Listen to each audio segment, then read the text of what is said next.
What do you call a man who sits alone in the corner of the officers' club while colonels laugh at his outdated uniform and call him washed-up Captain Nobody? If you checked his classified personnel file, you'd call him General, four-star General, and the colonels who mocked him were about to learn why you never judge a soldier by his retirement clothes. The Fort Bragg Officers Club had seen its share of military legends over the decades, but on this humid Thursday evening in September, most of the patrons were too busy networking and complaining about budget cuts to notice the quiet man nursing a beer in the corner booth. He looked like a relic from another era, a thin, gray-haired man in his 70s, wearing what appeared to be an old dress uniform that had seen better days. The uniform was the first thing that caught Colonel Marcus Peterson's attention, and not in a good way. Peterson, a 48-year-old artillery officer with 18 years of service and ambitions for his first star, prided himself on maintaining the highest standards of military bearing. The sight of the old man's faded ribbons and tarnished brass made his jaw clench.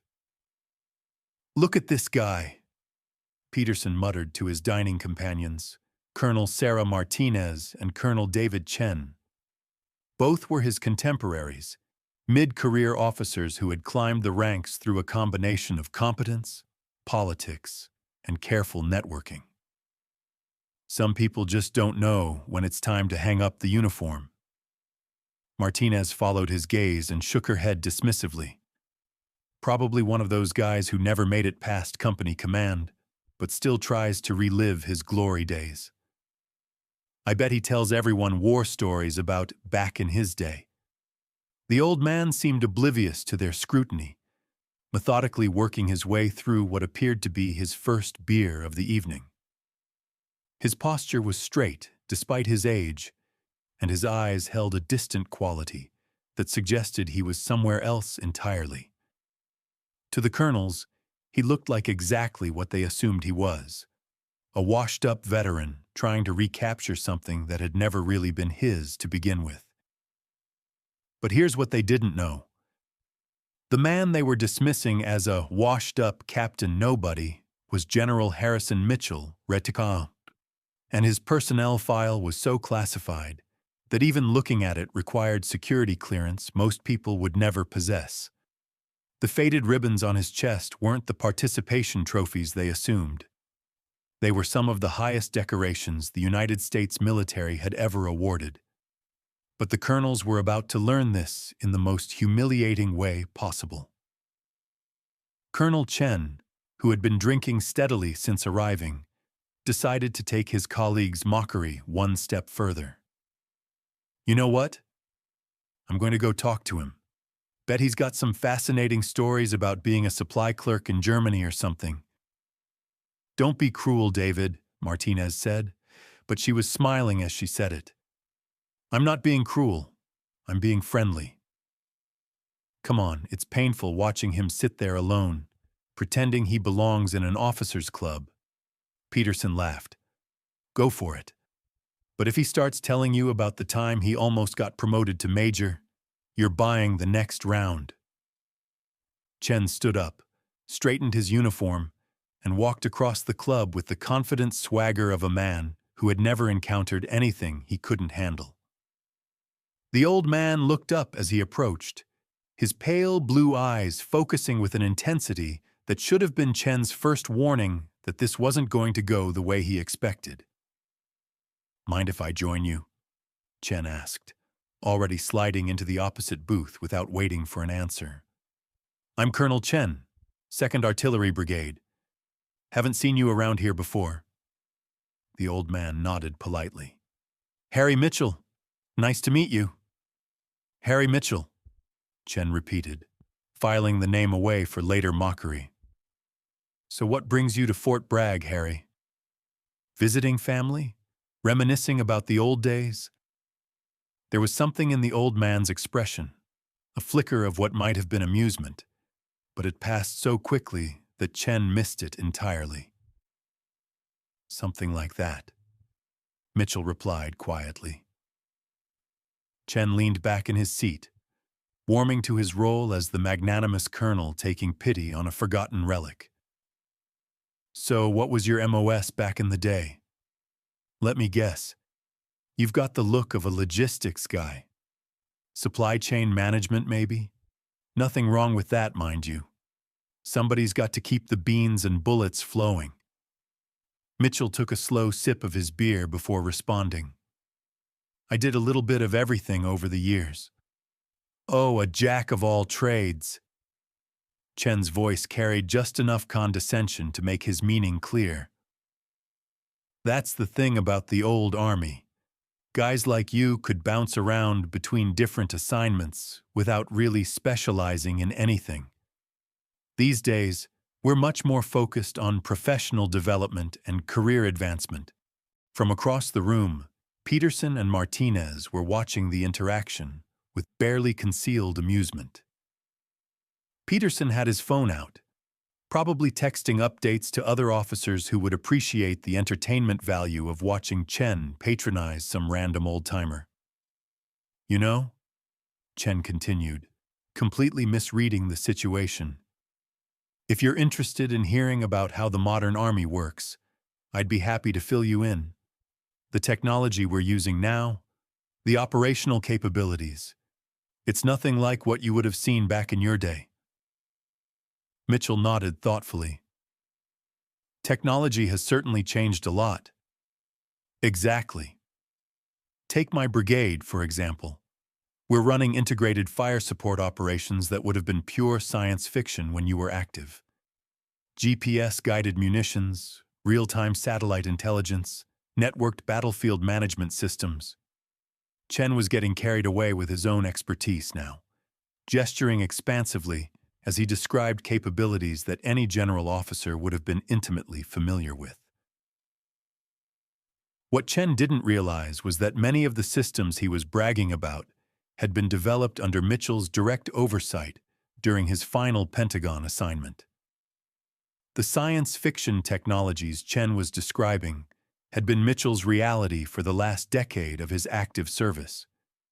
But Mitchell just nodded politely and let the younger officer dig his hole deeper. The thing is, Chen continued, guys from your generation sometimes have trouble understanding the complexity of modern warfare. No offense, but when you were active, it was all pretty straightforward. Point the guns in the right direction and hope for the best. These days, warfare is multidimensional. It requires a level of strategic thinking that... He paused, realizing he was about to say something particularly insulting. Well, let's just say the intellectual demands are quite a bit higher. Mitchell's eyebrows rose slightly. Is that so? Oh, absolutely. I mean, I don't want to make assumptions about your background, but most guys from your era topped out at company command. Maybe battalion if they were really exceptional. The kind of strategic level thinking we do at brigade and above, it's a completely different game. This was the moment when fate decided to intervene in the form of Colonel Peterson's ringing cell phone. Peterson glanced at the caller ID and frowned. It was Major General Richards, the post commander. At 8:30 p.m. on a Thursday, this could only mean trouble. Sir? Peterson answered, stepping away from his table. Peterson, I need you to do something for me immediately. General Richards's voice was tight with barely controlled panic. Is there an older gentleman at the O Club tonight? Civilian clothes, maybe an old dress uniform? Gray hair, probably in his 70s? Peterson glanced across the room to where Chen was still holding court with the old man. Yes, sir. Actually, Colonel Chen is talking to him right now. Is there a problem? The silence on the other end of the line stretched long enough that Peterson began to wonder if the call had dropped. When General Richards finally spoke again, his voice had the quality of a man who had just realized he was standing in a minefield. Peterson, I need you to listen to me very carefully. That man is not a visitor. He's not some random retiree, That is General Harrison Mitchell. 4-star General Harrison Mitchell. He's here for a classified briefing tomorrow morning, and he's staying overnight in the VIP quarters. Peterson felt the blood drain from his face. Sir, Are you sure? He's just sitting there in an old uniform, and Chen said, I don't care what Chen said. Richard's voice cracked like a whip. Mitchell is one of the most decorated officers in Army history. He commanded the entire Pacific Theater for 3 years. He's got more combat experience than your entire brigade combined. And according to what I'm hearing from the duty officer, Colonel Chen is currently explaining modern warfare to him like he's talking to a new recruit. Peterson's legs suddenly felt unsteady. Across the room, he could see Chen gesturing animatedly, while Mitchell listened with what Peterson now recognized as the patience of a man who had dealt with countless junior officers who didn't know what they didn't know. Jesus Christ, Peterson whispered. It gets worse, Richards continued. Mitchell specifically requested to spend the evening quietly at the O Club because he wanted to see how today's officers conduct themselves when they think no one important is watching. Congratulations, Peterson. You and your friends are about to become a teaching moment. The phone felt like it weighed 1,000 pounds in Peterson's hand. Sir, what do you want me to do? You're going to walk over there, very quietly, and you're going to extract Chen from that conversation before he says something that ends his career. Then you're all going to sit down, shut up, and hope that General Mitchell has a sense of humor about being mistaken for a supply clerk. Peterson closed his phone and stood frozen for a moment, watching the train wreck continue to unfold across the room. Chen was now apparently explaining the finer points of artillery tactics to a man who had probably forgotten more about combined arms warfare than Chen had ever learned. Martinez noticed Peterson's expression and walked over. What's wrong? You look like you've seen a ghost. Sarah, Peterson said quietly. That man Chen is talking to? That's not some retired captain. That's General Mitchell. 4-star General Mitchell. Martinez went white. That's impossible. Look at him. He's wearing that old uniform, and he's sitting there letting Chen lecture him about military strategy. Yes, I'm aware. Peterson's voice was hollow. The post commander just called. Mitchell is here for a classified briefing. He's been watching us all evening. They both turned to look at the table where Chen, completely oblivious to the impending disaster, was now apparently giving Mitchell advice about career advancement in the modern army. We have to stop this, Martinez whispered. How? If we interrupt now, it's going to be obvious that we just found out who he is. That might be even worse than letting Chen continue to dig his own grave. But the decision was taken out of their hands when Chen's voice carried across the quiet club. The thing is, Harry, Chen was saying, loud enough for several nearby tables to hear. Guys like you need to understand that military leadership has evolved. It's not enough anymore to just follow orders and hope for the best. Modern officers need vision, strategic thinking, the ability to see the big picture. That's why we have professional military education now, to develop the kind of cognitive skills that...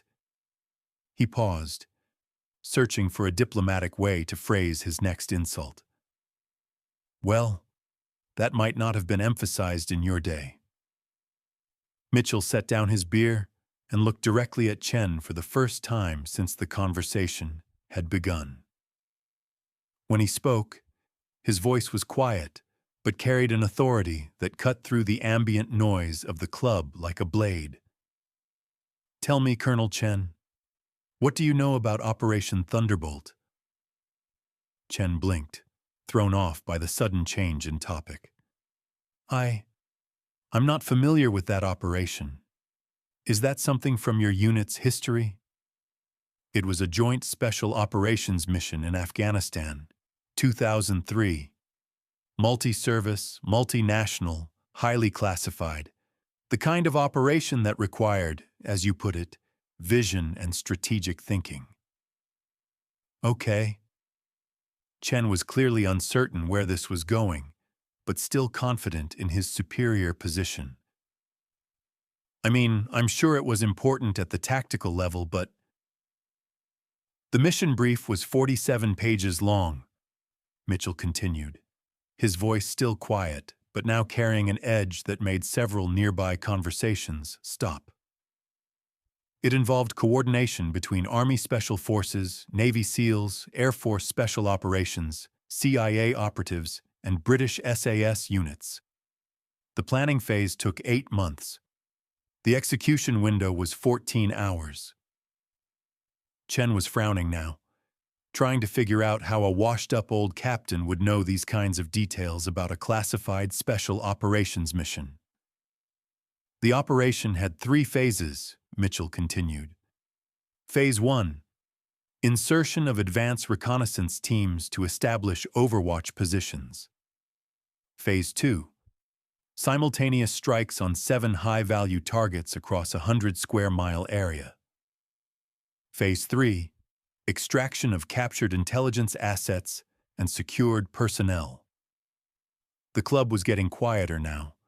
Other conversations were trailing off as people began to notice that something unusual was happening at the corner table. How do you know about this? Chen asked, his confidence finally beginning to waver. Mitchell reached into his jacket and pulled out a small leather wallet. From it, he extracted what appeared to be an identification card, which he placed on the table between them. Because, Colonel Chen, I planned it. Chen looked down at the ID card and felt the world tilt beneath him. It was a retired military identification card, and the rank listed wasn't captain. It wasn't major or lieutenant colonel, or even full colonel. It said general. 4-star General Harrison Mitchell, United States Army, retired. The silence that followed was absolute. Chen stared at the card, as if it might somehow change if he looked at it long enough. His mouth opened and closed several times without producing any sound. Across the room, Peterson and Martinez watched in horrified fascination as their colleague's career imploded in real time. Chen stammered. You thought I was a supply clerk, Mitchell said gently. Or maybe a logistics officer who never made it past company command. Someone who needed you to explain how the modern army works. The words weren't angry or cruel. They were stated as simple facts, which somehow made them infinitely worse than any shouting could have been. Chen's face had gone through several color changes and was now settling on a pale green that suggested he might be about to be sick. Sir, I didn't know. I mean, your uniform, and you were sitting alone, and I thought... You thought you knew what you were looking at, Mitchell said. That's a dangerous habit for an officer, Colonel, making assumptions based on incomplete information. By now, word was spreading throughout the club. Peterson's phone was buzzing with texts from other officers who had heard rumors about what was happening at Table 12. Martinez was trying to figure out if there was some way to salvage the situation, but she was beginning to realize that they had passed the point of no return about 20 minutes ago. Mitchell stood up slowly, his movements deliberate and precise. Even in his old uniform, there was something unmistakably commanding about his presence. The few conversations that were still continuing in the club died away entirely. Colonel Chen, Mitchell said, you mentioned that modern warfare requires strategic thinking and professional military education. You're absolutely right. Let me share something I learned during my 38 years of service, including 6 combat deployments and command positions at every level from platoon to theater. Chen nodded mutely, apparently incapable of speech. The most important skill an officer can develop is the ability to recognize what he doesn't know. The second most important skill is the wisdom to keep his mouth shut until he's sure he understands the situation. Mitchell picked up his ID card and returned it to his wallet. You spent the better part of an hour explaining my profession to me, Colonel. You told me that officers from my generation lacked the intellectual capacity for strategic thinking. You suggested that I was probably a supply clerk who never advanced beyond company command. The words hung in the air like an indictment. Sir, Chen managed to whisper, I'm so sorry. I didn't mean... What you meant, Colonel, was to be kind to what you perceived as a sad old man who was out of place in an officers' club. Your intentions were good, but your execution revealed something troubling about your character. Mitchell paused, letting his words sink in. You saw someone you believed to be beneath your station, and you chose to patronize him rather than simply treat him with respect. You made assumptions about his worth based on his appearance, and then you proceeded to demonstrate your superiority by lecturing him about subjects you assumed he couldn't understand. The rebuke was delivered in the same quiet, authoritative voice Mitchell had used throughout the conversation, but its impact was devastating. Chen looked like a man who had just realized he was standing at the edge of a cliff. That kind of arrogance, Colonel, is what gets soldiers killed. In combat, the enemy doesn't wear name tags identifying their capabilities. The local national who looks like a simple farmer might be a former military officer with more tactical knowledge than your entire staff. The quiet sergeant who never says much might be the difference between mission success and catastrophic failure. Mitchell began walking toward the club entrance, then stopped and turned back. There's something else you should know, Colonel Chen. Operation Thunderbolt, the mission I mentioned. It was successful because we didn't assume we knew everything about our enemy. We listened to our local sources, even when they were people we might have been tempted to dismiss. We respected the knowledge that comes from experience, even when that experience didn't come with impressive credentials. He paused one more time. The mission saved the lives of 43 hostages and eliminated a terrorist cell that had been planning attacks on American civilians.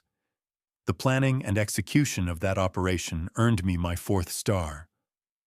With that, General Harrison Mitchell walked out of the Fort Bragg Officers Club, leaving behind 3 colonels who would never again make assumptions about quiet old men in faded uniforms. The aftermath was swift and predictable. Within 24 hours, word of the incident had spread throughout the base and beyond. Colonel Chen requested a transfer, which was quietly approved with the understanding that his prospects for promotion had been permanently damaged. Peterson and Martinez escaped formal discipline, but their names were now associated with one of the most embarrassing incidents in Fort Bragg's recent history. The story became legend within the Army's officer corps, a cautionary tale about the dangers of arrogance and the importance of treating every person with respect, regardless of their apparent station in life. It was told and retold in officers' clubs around the world, usually with the moral clearly stated, you never know who you're talking to. But perhaps the most fitting epilogue came 3 months later, when General Mitchell returned to Fort Bragg for a change of command ceremony. As he sat in the VIP section, watching a young colonel assume command of an artillery brigade, he noticed a familiar figure in the audience. Colonel Chen, now assigned to a staff position at a small base in Kansas, had returned to witness the ceremony. During the reception afterward, he approached Mitchell with obvious trepidation. Sir, he said quietly, I wanted to thank you. Mitchell raised an eyebrow. Thank me? For the lesson It was humiliating at the time, but I needed to hear it. I've been thinking about what you said, about recognizing what I don't know. It's made me a better officer. Mitchell studied the younger man's face and saw something there that hadn't been present during their first encounter. Humility. That's good to hear, Colonel. The Army needs officers who are willing to learn. Chen nodded. Sir, can I ask you something? That night at the club, did you know who I was when I sat down? Did you know I was going to make a fool of myself? Mitchell smiled, the first genuine smile Chen had seen from him. Colonel, in 40 years of military service, I've learned that if you sit quietly and let people talk long enough, they'll usually tell you everything you need to know about their character. I wasn't trying to teach you a lesson that night, but when the opportunity presented itself, you took it. I took it, and I'm glad I did, if it helped you become the officer you were meant to be. The two men shook hands, and Chen walked away with something he hadn't possessed 3 months earlier. The wisdom that comes from having your assumptions shattered and your humility restored. As for General Mitchell, he returned to his quiet retirement, secure in the knowledge that somewhere in Kansas, there was a colonel who would never again judge a soldier by the age of his uniform or the apparent modesty of his rank. And in officers' clubs around the world, young lieutenants and captains continued to hear the story of the 4-star general who sat in the corner, listened to a colonel explain military strategy to him, and then delivered one of the most memorable lessons in military humility ever recorded. The lesson was simple. Respect is earned through character, not rank. And sometimes, the person you least expect to teach you something important turns out to be exactly the teacher you need.